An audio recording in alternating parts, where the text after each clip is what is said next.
नहमदुहु व नुसल्ली व नुसल्लिमु अला रसूलिहिल करीम अम्मा बअद फ़अऊज़ु बिल्लाहि मिनश शैतानिर रजीम बिस्मिल्लाहिर रहमानिर रहीम व इज़ा सअलतुमूहुन्ना मताअन फ़स्अलूहुन्ना मिन वराइ हिजाब सदक़ल्लाहुल अलियुल अज़ीम व सदक़ रसूलुहुन नबियुल अमीनुल करीमुर रऊफ़ुर रहीम व नहनु अला ज़ालिका लमिनश शाहिदीन वश्शाकिरीन वल्हम्दुलिल्लाहि रब्बिल आलमीन। दुरूद पाक पढ़े। अल्लाहुम्मा सल्लि व सल्लिम अला सय्यिदिना व मौलाना मुहम्मदिन मअदनिल जूदि वल करम व आलिहि व सहबिहि व बारिक व सल्लिम सलातन व सलामन अलैका या रसूलल्लाह सलातन व सलामन अलैका या हबीबल्लाह सल्लल्लाहु तआला अलैहि वसल्लम। हज़रात किराम,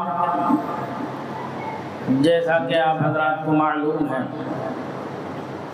ये माह खैर रजबुल मुरज्जब का बड़ा बाबरकत महीना है, जिसकी आज 9 तारीख हो गई।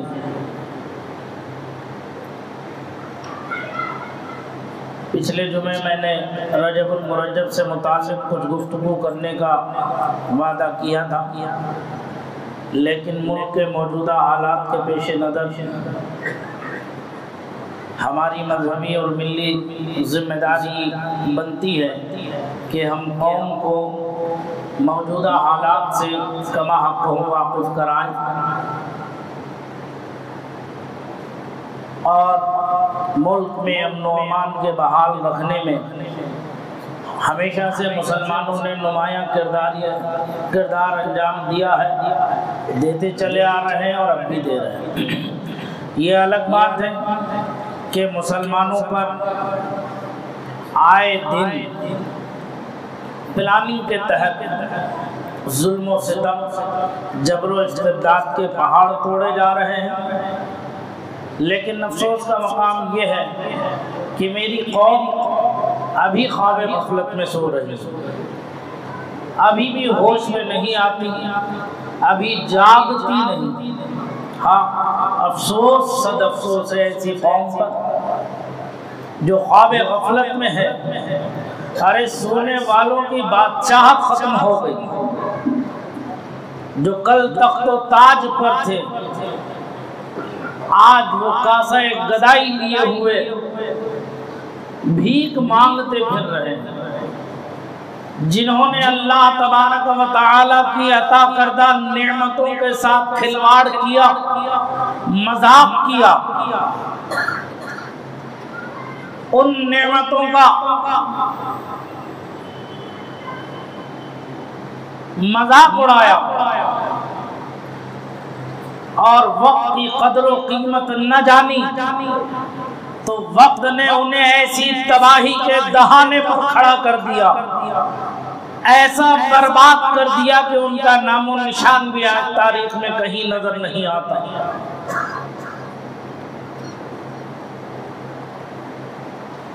ये पूरी कायनात, ये पूरा जहान अल्लाह वहदहू ला शरीक की मिल्कियत था, मिल्कियत है और मिल्कियत ही रहेगा। दुनिया में ना जाने कितने हुक्मरां आए और चले गए, कितनी हुकूमतें आई और चली गई। जिन्होंने अच्छे काम किए मुल्क की तरक्की के लिए, कौम की तरक्की के लिए, आवाम की फलाह व बहबूदी के लिए जिन्होंने काम किए, आज दुनिया उन्हें याद रखती है और सराहती है। लेकिन जिन जालिमों ने, जिन बदमाशों ने, जिन गुंडों ने मुल्क के अमन व अमान को गारत किया, कुर्सी के नशे में चूर होकर, अपने तख्तो ताज के तकब्बुर में अंधे होकर, जिन्होंने मुल्क की ईंट से ईंट बजाने का इरादा कर लिया और बजा दी, ऐसे जालिमों का कहीं नामो निशान नहीं मिलता। ये दफ़उल वक्ती होगी, ये चंद लम्हात के फायदे होंगे। वक्ती तौर पर उन्हें ये एहसास होता होगा कि हम कामयाब और कामरान हो चुके, हम जीत चुके। अरे तुम जीते नहीं बल्कि हारे हो। करबला के मैदान में 72 नुफूसे कुदसिया निहत्ते बेसरो सामानी के आलम में रह करके उन्होंने ऐलाए कलिमतुल्लाह किया, कलमा हक को बुलंद किया, हक का साथ दिया, अल्लाह वहदहू ला शरीक की वहदानियत का अपनी गर्दन कटा के ऐलान किया था। तो आज वो जिंदा है। हजारों का यजीदी लश्कर, आज कोई अपने बेटे का नाम यजीद रखने के लिए भी तैयार नहीं है। तो ऐसे ही ये जो हुक्मरां है, ये जो हुकूमतें हैं तबाह हो जाएंगी, खत्म हो जाएंगी। बाकी रहेगा तो अल्लाह वहदहू ला शरीक का नाम। अभी मैंने परसों दरसे मिशकात शरीफ में एक हदीसे पाक का दर्स दिया, जिसमें अल्लाह के रसूल सय्यद आलम नूरे मुजस्सम हुजूर अहमद मुज्तबा मोहम्मद मुस्तफ़ा सल्लल्लाहु ताला अलैहि व आलिहि व सहबिहि व सल्लम तस्लीमन कसीरन कसीरा ने इरशाद फरमाया है, रुए जमीन पर कोई ईंट का मकान या गारे का मकान, छप्पर और झोपड़ी का मकान ऐसा बाकी नहीं रहेगा जिस मकान से अल्लाह की आवाज ना आती हो। और ये क्यों ना सच्चा हो, सादिक व मस्दूक व अमीन का फरमान है। यकीनन दुश्मन लाख तरकीबें बना ले, लाख लाए अमल तय कर ले मुसलमानों को खत्म करने और बर्बाद करने के, वो खत्म हो जाएगा, उसकी नस्लें खत्म हो जाएंगी, उसकी हुकूमतें खत्म हो जाएंगी, मगर ना इस्लाम खत्म होगा और ना ही मुसलमान खत्म होंगे। रूए जमीन पर अगर कोई जात होगी, कोई मामला होगा, तो वो सिर्फ अल्लाह का नाम लेने वाला मौजूद होगा। तुम बनाओ अपने प्लान, बनाओ अपने कायदे कानून, बनाओ अपनी सारी चीजें, उसूल और ज़वाबित, लेकिन पूरी कायनात में अगर कोई कानून चलेगा, कोई कायदा चलेगा, कोई नाफिजुल अमल कायदा होगा, तो वो अल्लाह वहदहू ला शरीक के बनाए हुए कायदे होंगे। तुम उसी हदीस में सरकार ने ये भी फरमाया, ये सब चाहे खुशी से माने या मजबूरन माने, लेकिन अल्लाह के नाम को कबूल करेंगे पूरी दुनिया के अंदर। कर लो, मुसलमान डरने वाला नहीं है। ये हमारी कमनसीबी है कि हमने ईमान को पसे पुष्ट डाल के छोड़ दिया। हमारी गैरत और हमीयत पसे पुष्ट डाल के छोड़ दी।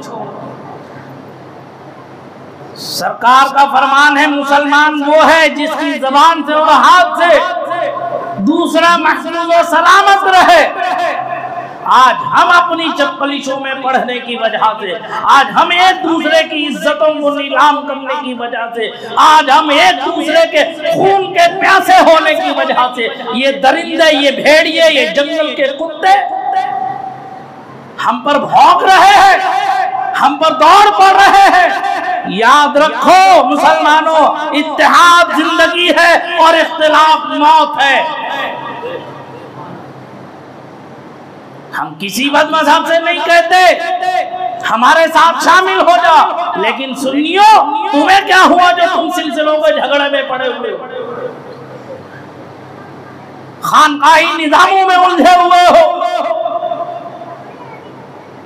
और हमारे ख्वाजा, हमारे शेख बहाउद्दीन, हमारे शेख शहाबुद्दीन, हमारे और इन सब के सरदार आला अली मुर्तजा हमारे और उनके आका व मौला सरवरे कायनात नूरे मुजस्सम हमारे। ये सारी नहरें उसी जात से तो रवा दवा है, उसी जात का तो फैजान है। ये आज के झोला छाप लोगों की वजह से तुम अपने आपस में इत्तेहाद को इंतशार में तब्दील कर रहे हो। करो और इंतशार, इससे ज्यादा जूते पड़ेंगे तुम्हारे, इससे ज्यादा तुम्हारे ऊपर आफतें और बलाएं आएंगी। अल्लाह और उसके रसूल के फरामीन को अगर फरामोश करोगे तो न तुम्हें दुनिया में इज्जत मिलेगी और न तुम्हारा आखिरत में कोई ठिकाना होगा। चाहते हो कि तुम बुलंद रहो, सुरखुरू रहो, कुरान फरमाता है वअंतुमुल आलौन इन कुंतुम मुमिनीन। अरे कामयाबी तुम्हारा नसीबा है, सरबुलंदी तुम्हारा नसीबा है, शर्त यह है कि तुम मोमिन हो जाओ।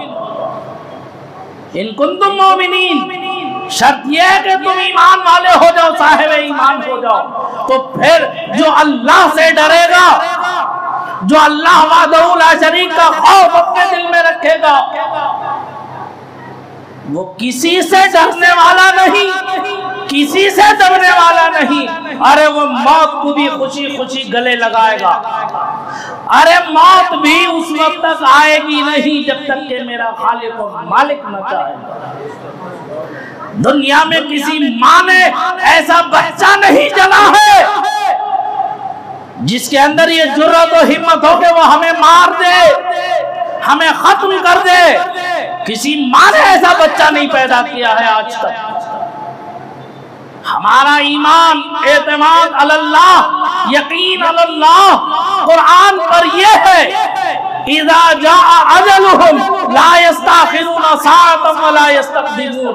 जब आती है अजल तो ना एक लम्हे की देर होगी, ना एक लम्हे की जल्दी होगी, उसे रुखसत होना होगा, चाहे चाह करके रुखसत हो, ना चाह करके रुखसत हो। कोई जाए पना नहीं है जब इजराइल आएंगे दरवाजे तक, कहीं नहीं भाग सकता। तो ऐसी बेसिवा की दुनिया के लिए हम क्यों मरे जा रहे हैं, क्यों लड़े जा रहे हैं? दुश्मन लाख, कुरान फरमाता व मकरू व मकर अल्लाह वल्लाहु खैरुल माकिरीन। वो मकरो फरेब के जाल बुनते हैं, अल्लाह ताला बेहतरीन तदबीर फरमाने वाला है। और सरकार का फरमान भी है अल हर्ब खुदातुन, जंग तदबीर का नाम है, हिकमत अमली का नाम है, दीवानगी के आलम में सड़कों पर उतरने का नाम नहीं। अपनी कुरान फरमाता वला तुल्कू बिअयदीकुम इला तहलुका, जानबूझकर तुम अपने आप को हलाकत में न डालो। आज हमारे पास ना तफक्कुर है, ना तदब्बुर है, ना अच्छी सोच है, ना अच्छी फिक्र है। ये अच्छी सोच और फिक्र कब पैदा होगी मुसलमानों? जब तुम पाक रहोगे, तुम्हारे दिल पाक रहेंगे, तुम्हारे जहन पाक रहेंगे, तुम्हारे दिल में अल्लाह और उसके रसूल की मोहब्बत रहेगी, तब तुम पाक रहोगे तो अच्छी सोच तुम्हारे दिमाग में आएगी, अच्छी फिक्र तुम्हारे दिमाग में आएगी, आगे बढ़ने का जज्बा तुम्हारे दिमाग में आएगा, अल्लाह और उसके रसूल पर मर मिटने का जज्बा तुम्हारे दिल में पैदा होगा। आज हम 5 वक्ता नमाज नहीं पढ़ते। जब हम 5 वक्त वुजू करेंगे तो पाकी के आलम में होंगे, तहारत के आलम में होंगे, 5 वक्ता हमारे गुनाह झड़ते होंगे और हम नेकी की तरफ कदम ब कदम बढ़ते होंगे। आज हमें अल्लाह और उसके रसूल के फरामीन का कोई पास लिहाज नहीं।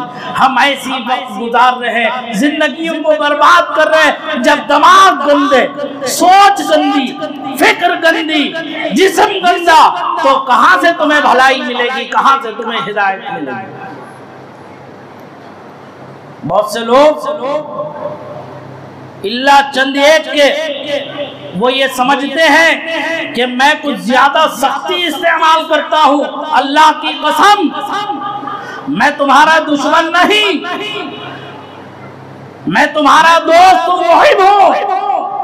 मेरे आका गौसे आदम ने इरशाद फरमाया है, लोगों के दिल गुनाहों की गंदगी की वजह से जंगालूद हो चुके हैं। जितना इनके दिलों पर ज़र्बे कारी लगेगी उतना ही ये जंग छूटता हुआ नजर आएगा। इसी नियत और इरादे से मैं अपनी जबान को सख्त करता हूँ। अल्लाह, इसके अलावा कोई दूसरा मेरा मतलब और मकसद नहीं।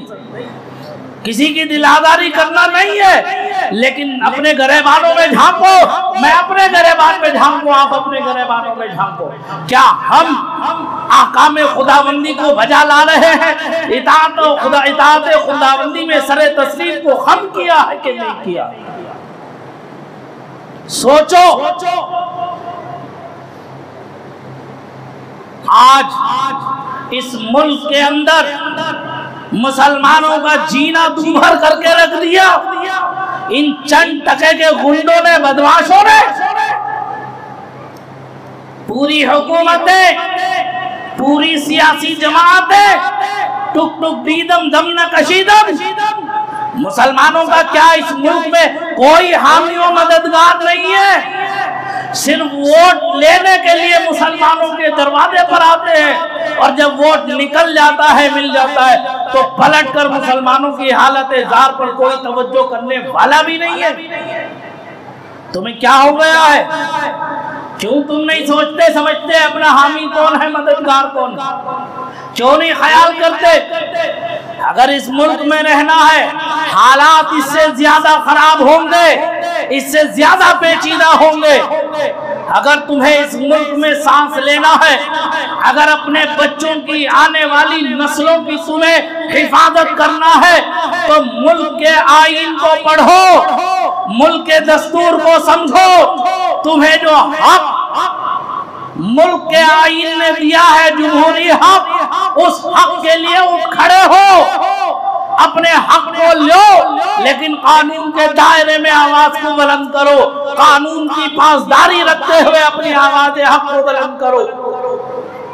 लेकिन जब तुम खड़े होगे, ये ना सोचना कि कौन तुम्हारा हामी और मददगार होगा।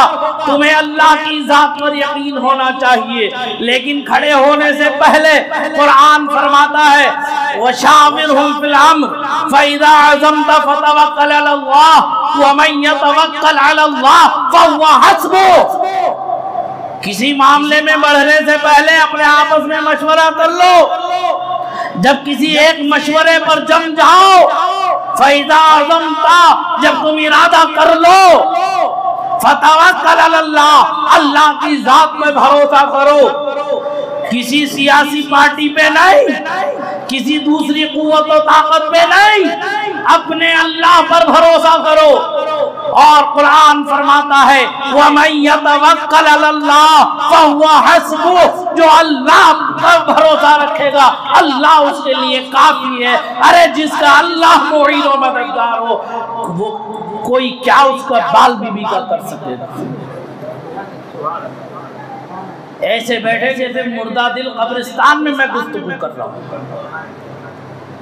तुम्हारे ईमान की हरारत में कोई हरारत पैदा नहीं होती। हाँ? कब तक ऐसे बेहिस रहोगे? कब तक ऐसी बेगैरती का लिबादा ओढ़े रहोगे? कानून को पढ़ो, कानून को समझो, कानून के दायरे में अपनी गुफ्तगू रखो। इंशाअल्लाह तुम्हारा कोई भी कुछ नहीं बिगाड़ सकता। लेकिन अफसोस, उठा हुआ मौजूदा तनाज़ा हिजाब के मसले में जिस तरह से माहौल बनाया जा रहा है, आने वाले इलेक्शन के लिए मुसलमान गाफिल होता नजर आ रहा है। पता ही नहीं इसे कौन सी दुनिया में है। ये मुल्क ना हिंदू राष्ट्र था, ना है और ना कभी होगा। ये मुल्क हमारा था, हमारा है, हमारा रहेगा। यहाँ जमहूरी कानून नाफिज है, वही अमल दरामद होगा। समझ में आ रही बात? हिजाब का मसाला कुछ भी नहीं था, कोई बात नहीं थी। जब से मुल्क आजाद हुआ, अरे मुसलमान तो पैदाइश से लेकर ही इस्लामी मामलात पर अमल करते चले आ रहे हैं। जब से मुल्क आजाद हुआ, कानून नाफिज हुआ, स्कूल कॉलेज रहे, उस वक्त से लेकर आज तक मुसलमान बच्चियां हिजाब के साथ ही स्कूलों कॉलेजों में दाखिला लेती रही, तालीम हासिल करती रही और पढ़ती रही। लेकिन जब 2014 के बाद मुल्क की सियासत का नक्शा बदला और जालिमो जाबिर हुक्मरान मुल्क पर काबिज हो गए, और ये काबिज क्यों ना होते, तुम्हारी वजह से हुए। अल्लाह के रसूल फरमाते हैं, जब तुम अल्लाह और उसके रसूल की नाफरमानी करोगे तो अल्लाह ऐसे जालिमों को तुम पर मुसल्लत कर देगा जो तुम्हारी एक नहीं सुनेगा। तुम चीखते रहो, चिल्लाते रहो, तुम्हारी एक नहीं सुनी जाएगी। वही हाल सच्चे रसूल का सच्चा फरमान आज पूरा हो रहा है। दुनिया अपने सर की आंखों से देख रही है। उस वक्त से लेकर आज तक कभी कोई हिजाब का मसला नहीं आया। जब 2022 का इलेक्शन आ गया तो शरारत करने वालों के दिमाग में कीड़े ने काटा और इस पर शरारत शुरू कर दी। उड़पी के अंदर एक स्कूल में हिजाब पर पाबंदी के नारे लगे। सलाम है मेरी उन कौम की उन बच्चियों को जिन्होंने एहतजाज के लिए आवाज़े हक को बुलंद करके स्कूल के दरवाजे पर एहतजाज किया। अल्लाह उन मेरी कौम की बेटियों की इज्जत और आबरू की हिफाजत फरमाए और उनके दीनों ईमान की हिफाजत फरमाए। तो मसला कुछ नहीं था, वही हल हो जाता। बुरा हो उन गंदी सियासत खेलने वालों का, सियासियों ने बीच में बढ़कर वहां के मसले को खराब कर दिया और पूरा मसला पूरे मुल्क में फैल गया। आज स्कूलों कॉलेज के अंदर मुसलमान बच्चियों का दाखिला नहीं, क्यों? जब मुल्क का आईन हमें इजाजत देता है, मुल्क का कानून हमें इजाजत देता है कि हम अपने मजहबी शायर पर अलल ऐलान अमल कर सकते हैं, उससे किसी को कोई एतराज करने का हक नहीं है, तो कैसे बगैर किसी की पुष्ट पनाही के, मौजूदा हुक्मरानों की पुष्ट पनाही के बगैर कैसे ये दहशतगर्द तंजीमें उन मुसलमान बच्चियों पर भूखे भेड़ियों की तरह टूट पड़ रहे हैं। सलाम है उस बच्ची को, मुस्कान खान को, कि जिसने जुर्रत ईमानी का मुजाहरा करते हुए, मैं अपनी आखिरी बात अर्ज कर रहा हूं और के साथ सुनो, सलाम है उस बच्ची पर जिसने जुर्रत ईमानी के साथ एलाए कलिमतुल्लाह को बुलंद किया, एलाए कलिमतुल्लाह का हक अदा कर दिया। सैकड़ों भूखे भेड़ियों के बीच तने तन्हा उसने अल्लाह अकबर की आवाज को बुलंद करके पूरी उम्मत मुस्लिमा की इज्जत और आबरू की हिफाजत कर ली। लेकिन बुरा हो इस गंदी सियासत का भी। क्या होगा कौम के मुसलमानों तुम्हारा, जब तुम्हारे ये रहनुमा, तुम्हारे ये कायद तुम्हें बेचने के दर पे खड़े हो जाए? क्या जरूरत थी जमीयतुल उलमा के जिम्मेदारों को उस बच्ची को 5 लाख रुपए का चेक देने की? इन्होंने चेक देकर खालिस मजहबी मसले को सियासी मसला बना करके और इस मसले को बिगाड़ दिया। पूरे मुल्क में आग लग गई। सिर्फ तुम्हें यूपी का इलेक्शन मकसूद था तो तुमने मेरी बेटी की, कौम की बेटी का सौदा कैसे कर दिया? कोई गैरतमंद नहीं है जो इनसे ये सवाल कर सके। जमीयतुल उलमा मजहबी लिबादा ओढ़कर, मजहबी चोला पहनकर गंदी सियासत खेल रही है और कौम की बेटियों का सौदा कर रही है। शर्म आना चाहिए, डूब के मर जाना चाहिए चुल्लू भर पानी में इनको। अभी ये मसला कोर्ट में जेरे बहस है। दूसरा अफसोस इस बात पर है, कोर्ट में जो वकला हमारी तरफ से बहस कर रहे हैं 5 मिनट में लूंगा, चूंकि जरूरी मसला है, ये बयान करना कौम को बहुत जरूरी है। कोर्ट में जो मसला चल रहा है, बड़े अफसोस और शर्म की भी बात है कि वहां पर जितने वकला है, जिसमें जो सबसे बढ़ चढ़ करके इस बहस में कुरान और हदीस के दलाइल पेश करके कौम मुस्लिम की ताईद और हिमायत में खड़े हुए हैं, वो मेरे ही वतन के बरादराने वतन में Shri Devadatt Kamat advocate Supreme Court of India, Shri Sanjay Hegde advocate Supreme Court of India, Shri Abhishek Verma advocate High Court of Karnataka, Shri Kashinath advocate High Court Karnataka और Kalasivaram advocate High Court of Kerala, ये मेरे वतन के वो भाई हैं जो कौम मुस्लिम की आवाज में आवाज मिलाते हुए खड़े हैं। हम शुक्रगुजार हैं इनका, जिस तरह से देवत कामत एडवोकेट ने बहस की है कोर्ट के अंदर। जैसा कि मुझे मालूम हुआ, मेरे मुखलिस गिरामी जनाब सद्दाम बेग एडवोकेट और उनके शागिर्द जनाब अकमल पाशा एडवोकेट के जरिए मेरा दिल खुश हुआ। और इसमें मुसलमानों में नुमाइंदगी करने वालों में रहमतुल्लाह Kotwal, Naved Sahab advocate, Shahul Hameed advocate, Niyaz advocate, P Usman advocate, Mohammad Tahir advocate, ये सब APCR के लोग। लेकिन अफसोस इस बात पर है, शामिल तो है लेकिन बहस करने में कोई मेरी कौम का एक फर्द नहीं है जो मेरी कौम की नुमाइंदगी करता, कुरान और हदीस के दलाइल से कोर्ट को मुतमईन करता। क्या हमारे वकला कुरान नहीं पढ़ते, हदीस नहीं पढ़ते, कुरान और हदीस की रोशनी में मुस्लिम पर्सनल लॉ को नहीं जानते? क्या सिर्फ कानून हिंद का मुताला रखा है, कानून हिंद को पढ़ा है? कितने अफसोस का मकाम है, पूरे हिंदुस्तान से कोई एक ऐसा एडवोकेट मुसलमान इस केस में सामने आकर बहस नहीं करता। शामिल इसमें ये हजरात है, इनके इस शमूलियत को भी सलाम है, कम से कम शामिल तो हो गए लेकिन बहस नहीं। देखो हम दीन से कितने दूर हैं, कुरान और सुन्नत से कितने दूर हैं, हम अपने मजहब की हक़ानियत को साबित नहीं कर पा रहे। यही हुआ था मुस्लिम पर्सनल लॉ बोर्ड के उन नाअहलों का जिन्होंने 3 तलाक को ऐसा गलत कानून हम पर मुसल्लत कर दिया जो खुल्ला कुरान और हदीस के खिलाफ है। दुश्मनों ने देख लिया तुम्हारे अंदर दमखम नहीं है, तुम अपना डिफेंस भी नहीं कर सकते, तो जाहिर सी बात है जब तुम पढ़े लिखे नहीं होगे, जब तुम पढ़ोगे लिखोगे नहीं तो ऐसे ही पसपा होते रहो।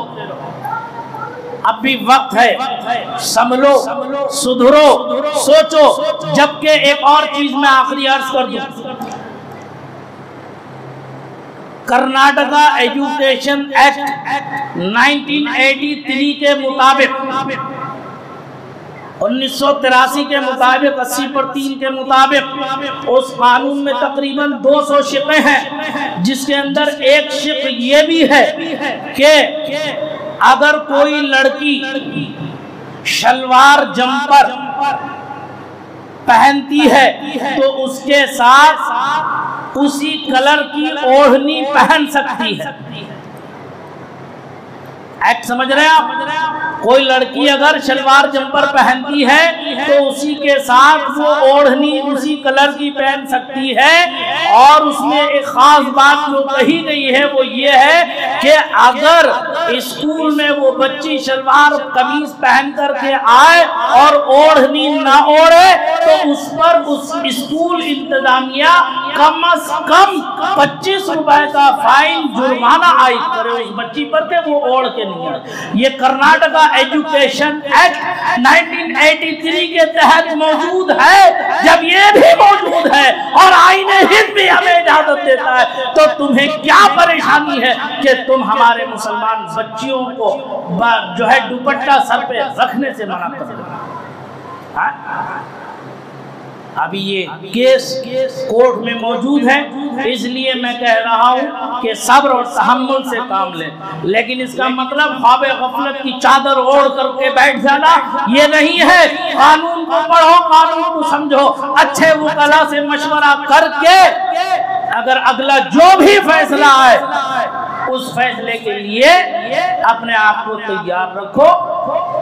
अल्लाह करे कि वो हमारे हक में हो और हम उसे कबूल करें, वरना मुसलमान अल्लाह और उसके रसूल के फरामीन पर अमल करने के लिए किसी की इजाजत का मोहताज न कल था, न आज है, और ना ही हम अपनी आखिरी सांस तक रहेंगे। अल्लाह ताला मुझे और इसमें जो हुकूमत की जानिब से एडवोकेट जनरल है, उसका नाम है एडवोकेट प्रभु लिंग के नवाडिगी, दुआ करें कि अल्लाह ताला इसके कुव्वत इरादत को जो है मुस्तरब कर दे और ये अपना डिफेंस भी ना कर सके।